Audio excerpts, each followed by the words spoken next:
नमस्कार, तुमचं स्वागत आहे नेहा ब्लॉग्समध्ये। मागच्या आपण व्हिडिओमध्ये बघितलं होतं माझा साताऱ्याचा प्रवास कशा प्रकारे होता। आजच्या ब्लॉगमध्ये मी तुम्हाला पुढे दाखवणारच आहे। आज आहे माझी ब्रायडल ऑर्डर आणि तुम्ही बघू शकता माझी ही आहे नवरी आणि त्याच्यानंतर मी स्टार्ट केलेला आहे ब्रायडल मेकअप, स्किन केअर केलं छान आणि आता माझा सुरू झालेला वर्किंग टाइम।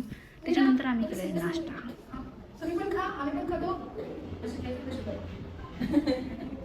नाश्ता कंप्लीट केल्यावर मी माझ्या कामाला परत सुरुवात केलेली आहे। या ठिकाणी तुम्ही बघू शकता आणि माझा मेकअप तुम्हाला कसा वाटला हे सुद्धा दाखवू शकता। इथे आम्ही 2-3 रील शूट केलेला आहे। त्याच्यानंतर गेली होती लाईट आणि नवरीला हवी होती मेसी ब्रेड, मग मी अशा प्रकारे जुगाड केला आणि तुम्ही बघू शकता माझी हेअरस्टाईल। त्याच्यानंतर हा लुक होता तिचा एंट्रीचा। नवरी आमची अशी रागात आलेली आहे, तिची एंट्री अशी झालेली नाही आहे। बघू दे एकदा तुझा राग। या ठिकाणी नवरीची एंट्री झाली नव्हती म्हणून तिला खूप असं वाईट वाटलं होतं आणि त्याच्यानंतर मी तिची हल्दी लुकची तयारी करून दिली आणि त्याच्यानंतर एक सायडरच्या सुद्धा बन वगैरे घालून दिली। माझी ब्राईड अर्ध्या तासाच्या आतमध्ये रिटर्न आली आणि मी नेक्स्ट लुकसाठी तिला यावेळेस मी डिसाईडच केलं होतं तिला जशी हेअरस्टाईल हवी आहे मी तशीच घालणार आहे, कुठलाही जुगाड नको आहे। माझी ब्राईड तुम्हाला कशी वाटली हे मला नक्की कमेंटमध्ये सांगा। नवरीचे होते 4 लुक आणि मी नवरीला रेडी करून दिलं आहे। नवरी माझी मानलेली नणद होती आणि मी कशी काय तशी राहणार आहे म्हणून मी पण रेडी झाली आणि तिच्या लग्नामध्ये सहभाग घेतला। एका साईडने लग्न सुरू होतं आणि इथे मला दिसलं काय बघा तुम्ही एकदा, आणि काय असतं हे तुम्हीच मला सांगा कमेंट। नवरीच्या आईला मेकअप खूप आवडला होता म्हणून मी त्यांना असा थंब दाखवायला लावला होता।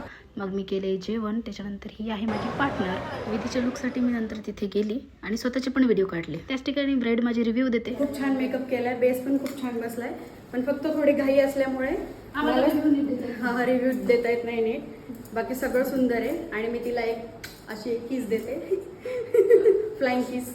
तिने एवढं छान माझा दिवस केला आज, म्हणजे सासरे आले तर। या ठिकाणी माझी नवरी अशी रेडी झाली आणि नंतर फोटोशूट झाला, विधीचा कार्यक्रम झाला, पण सगळं काही हे खूप फास्ट कारण 3 वाजेला तिचा वरमालाचा टायमिंग होता, पण त्या ठिकाणी तिचा सगळा कार्यक्रम हा 3 ते 4च्या मध्ये संपवून टाकला। नवरीची विदाई होऊन मग आम्ही पण आमची विदाई केली साताऱ्यामधून आणि निघालो आम्ही आमच्या वाटेला म्हणजे पुण्याकडे। नंतर काय आमचा मळमळीचा प्रवास हा परत सुरू झालेला आहे या ठिकाणी, पण काय करणार आम्ही तर परत भूक लागली होती म्हणून आम्ही मुगदाळ घेतली, काही वेपर्स घेतले आणि नंतर आम्ही पोहोचलो पुण्याला। आम्हाला रात्रीचे 1 वाजले होते पोचता। नंतर मी केली कॅब बुक आणि आम्ही पोचलो माझ्या घरी। त्यानंतर मीराला सोडून दिलं मी आणि या प्रकारे माझा हा साताऱ्याचा व्लॉग इथे संपलेला आहे। तुम्हाला कसा वाटला नक्की मला सांगा।